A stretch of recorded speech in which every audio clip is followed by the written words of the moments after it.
नमस्कार दोस्तों, हिंदी कहानी 2.0 चैनल में आपका स्वागत है। तो आज हम कहानियों की अगली कड़ी में मुंशी प्रेमचंद जी द्वारा लिखित कहानी ईर्ष्या को सुनते हैं। लेकिन उससे पहले आप सभी लोग से एक विनम्र अनुरोध है कि अगर चैनल पर नए हैं तो चैनल को सब्सक्राइब जरूर कीजिएगा। कहानी अच्छी लगे तो लाइक शेयर कमेंट जरूर कीजिएगा। तो चलिए शुरू करते हैं कहानी ईर्ष्या। प्रताप चंद्र ने विरजन के घर आना जाना विवाह के कुछ दिन पूर्व से ही त्याग दिया था। वह विवाह के किसी भी कार्य में सम्मिलित नहीं हुआ, यहाँ तक कि महफिल में भी नहीं गया। मलिन मन किए मुंह लटकाए अपने घर बैठा रहा।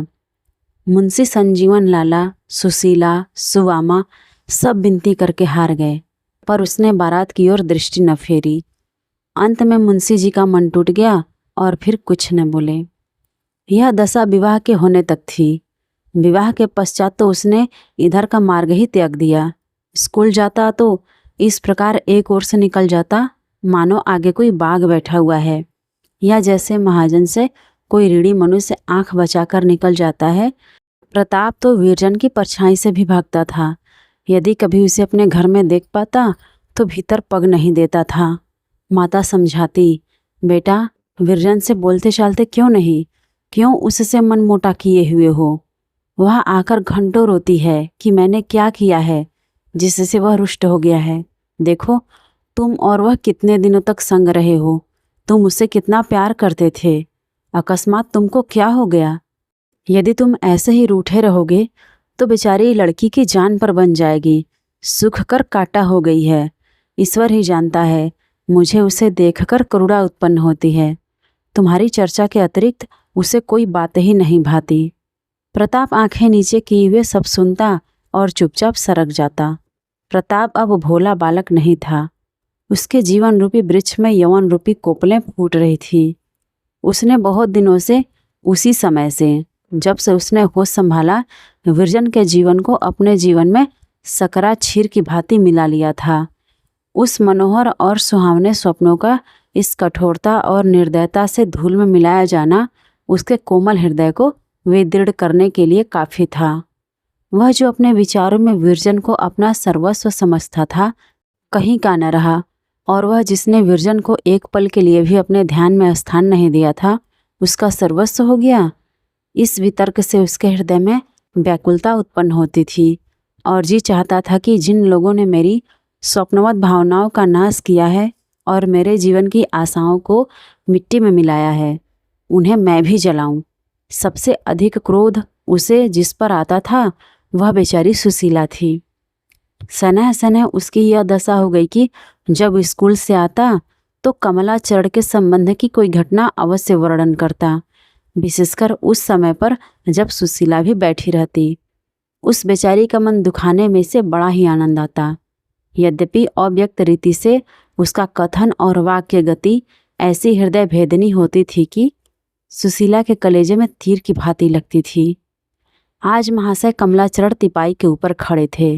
मस्तक गगन का स्पर्श करता था, परंतु निर्लज्ज इतने बड़े कि जब मैंने उनकी ओर संकेत किया तो खड़े खड़े हंसने लगे।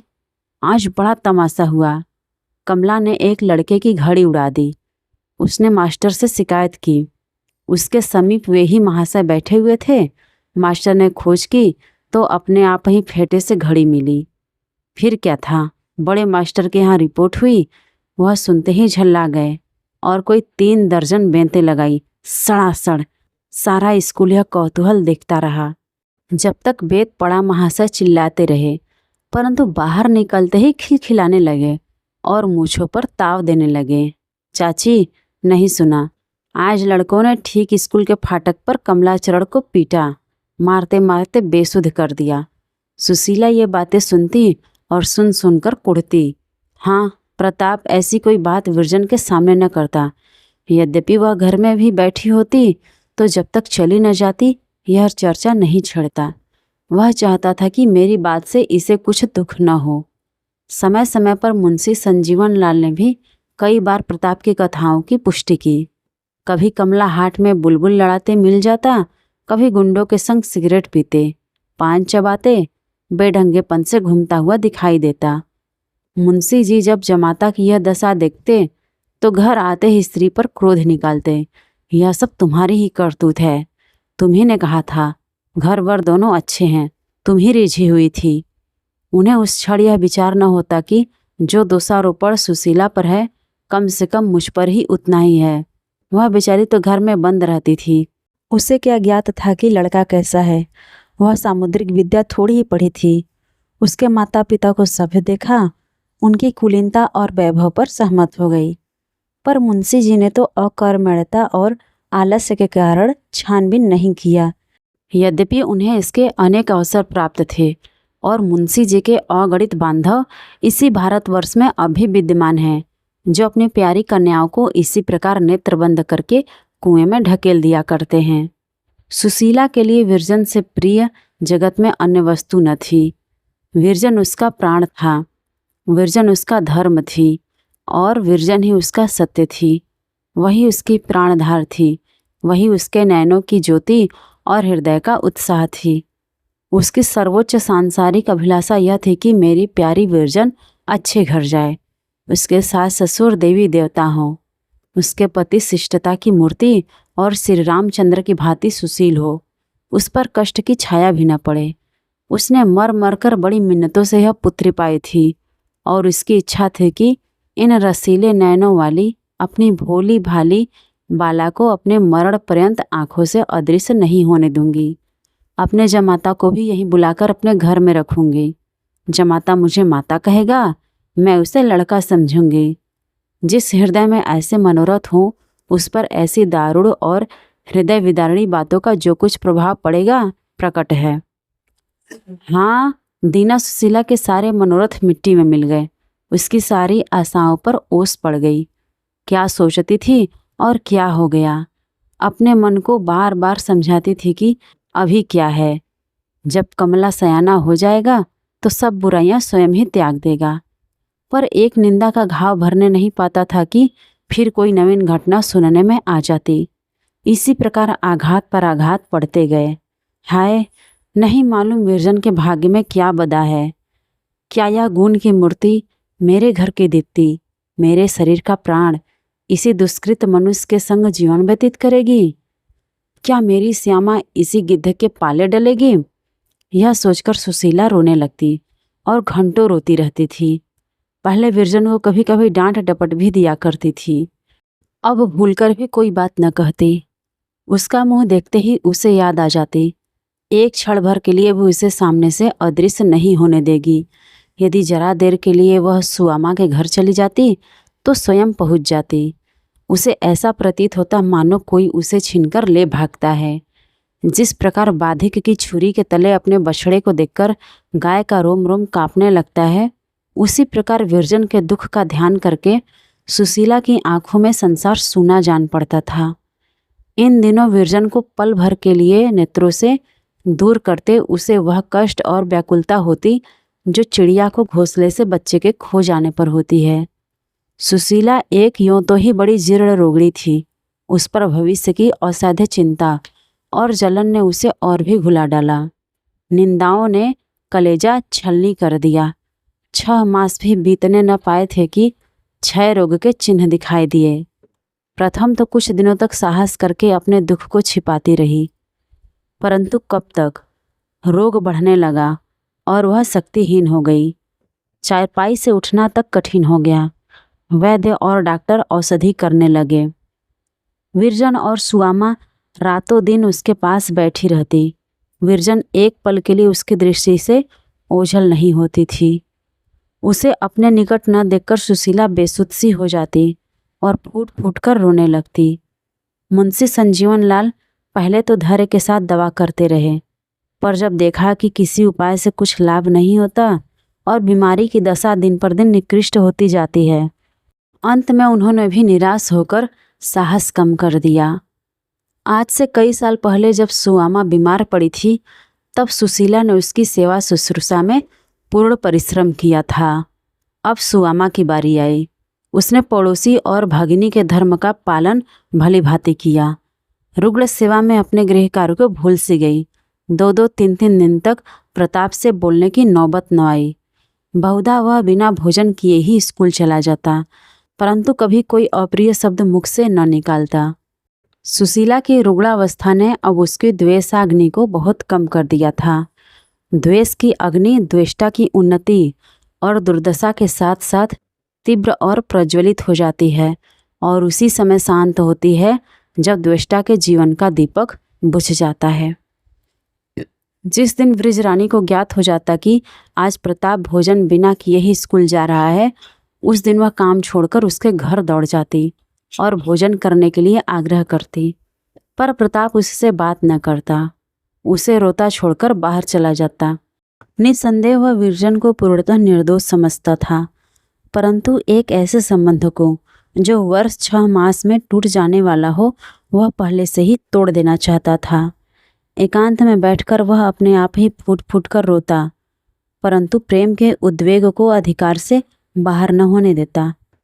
एक दिन वह स्कूल से आकर अपने कमरे में बैठा हुआ था कि विरजन आई।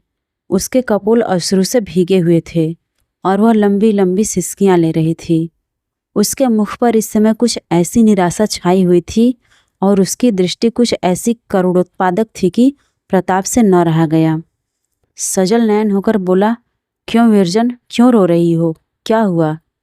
विरजन ने कुछ उत्तर न दिया, वरन और बिलख बिलख कर रोने लगी। प्रताप का गंभीर जाता रहा। वह निसंकोच होकर उठा और विरजन की आंखों से आंसू पोंछने लगा। विरजन ने स्वर संभाल कर कहा, लल्लू, अब माताजी न जिएंगी, मैं क्या करूं? यह कहते कहते फिर सिसकियां उभरने लगी। प्रताप यह समाचार सुनकर स्तब्ध हो गया।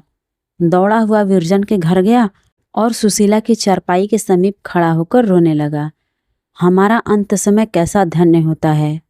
वह हमारे पास ऐसे ऐसे अहितकारियों को खींच लाता है जो कुछ दिन पूर्व हमारा मुख नहीं देखना चाहते थे और जिन्हें इस शक्ति के अतिरिक्त संसार की कोई अन्य शक्ति पराजित नहीं कर सकती थी। हाँ, यह समय ऐसा ही बलवान है और बड़े बड़े बलवान शत्रुओं को हमारे अधीन कर देता है। जिन पर हम कभी विजय प्राप्त न कर सकते थे, उन पर हमको यह समय विजयी बना देता है। जिन पर हम किसी शत्रु से अधिकार न पा सकते थे, पर उन समय और शरीर के शक्तिहीन हो जाने पर भी हमको विजयी बना देता है। आज पूरे वर्ष भर पश्चात प्रताप ने इस घर में पदार्पण किया। सुशीला की आंखें बंद थीं, पर मुखमंडल ऐसा विकसित था जैसे प्रभात काल का कमल। आज भोर से ही वह रट लगाए हुए थी कि लल्लू को दिखा दो। सुवामा ने इसलिए विरजन को भेजा था। सुवामा ने कहा, बहन आंखें खोलो, लल्लू खड़ा है। सुशीला ने आंखें खोल दी और दोनों हाथ प्रेम बाहुल्य से फैला दिए। प्रताप के हृदय से विरोध का अंतिम चिन्ह भी विलीन हो गया। यदि ऐसे काल में भी कोई मत्सर का मैल रहने दे तो वह मनुष्य कहलाने का हकदार नहीं है। प्रताप सच्चे पुत्रत्व भाव से आगे बढ़ा और सुशीला के प्रेमांक में जा लिपटा। दोनों आधे घंटे तक रोते रहे। सुशीला उसे अपने बाहों में इस प्रकार दबाए हुए थी मानो वह कहीं भागा जा रहा है। वह इस समय अपने को सैकड़ों धिक्कार दे रहा था कि मैं ही इस दुखिया का प्राणहारी हूँ। मैंने ही द्वेष दुरावेग के वशीभूत होकर इसे इस गति को पहुँचाया है। मैं ही इस प्रेम की मूर्ति का नाशक हूँ। ज्यों ज्यों यह भावना उसके मन में उठती, उसकी आंखों से आंसू बहते। निदान सुशीला बोली, लल्लू, अब मैं 2-1 दिन की और मेहमान हूँ। मेरा जो कुछ कहा सुना हो क्षमा करो। प्रताप का स्वर उसके वश में न था, इसलिए उसने कुछ उत्तर न दिया। सुशीला फिर बोली, न जाने क्यों तुम मुझसे रुष्ट हो। तुम हमारे घर नहीं आते, हमसे बोलते नहीं। जी तुम्हें प्यार करने को तरस तरस कर रह जाता है, पर तुम मेरी तनिक भी सुधि नहीं लेते। बताओ, अपनी दुखिया चाची से क्यों रुष्ट हो? ईश्वर जानता है, मैं तुमको सदा अपना लड़का समझती रही। तुम्हें देखकर मेरी छाती फूल उठती थी। यह कहते कहते निर्बलता के कारण उसकी बोली धीमी हो गई, जैसे क्षितिज के अथाह विस्तार में उड़ने वाले पक्षी की बोली प्रतिक्षण मध्यम होती जाती है, यहाँ तक कि उसके शब्द का ध्यान मात्र शेष रह जाता है। इसी प्रकार सुशीला की बोली धीमे होते होते केवल साए साए रह गई। तो आज की मुंशी प्रेमचंद जी द्वारा लिखित कहानी ईर्ष्या आपको कैसी लगी, कमेंट करके ज़रूर बताइएगा। और अगर चैनल पर नए हैं तो चैनल को सब्सक्राइब जरूर कीजिएगा और अपने दोस्तों को भी शेयर कीजिएगा।